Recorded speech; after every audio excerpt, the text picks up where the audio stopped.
Okay, so now we're going to go through the bony landmarks on the elbow. So I'll start with the joints. So where the humerus interacts with the ulna, you have the humeral-ulnar joint, otherwise known as the elbow joint. And then down here, where the radius meets the carpals, you have the radiocarpal joint. You also have a superior radio-ulnar joint, which is here, and that's just basically the gap between the radius and the ulna up here.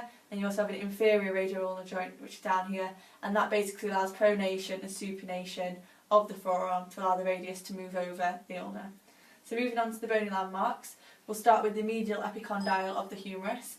So that is a bony prominence which you can feel here on the medial aspect of the forearm, and this acts as a common attachment site for the common flexors of the wrist. If you turn the arm over, you should be able to feel here that you have a bit smaller than the medial epicondyle, but it's the lateral epicondyle which is there, and that acts as an attachment site for the extensor muscles of the wrist.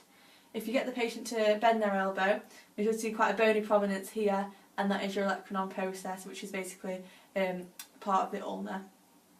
If you put the forearm back out, if you turn the hand over, you can come to the head of the ulna, which is here, and that is quite a bony prominence in quite a lot of people, and that's the head of the ulna here.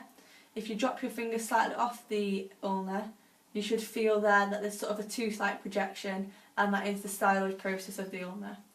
If you move your hand laterally, you come to the radial styloid, which is a bony prominence here, and the dorsal tubercle is sort of like an oval-shaped mound, or the Lister's tubercle, and that sits there.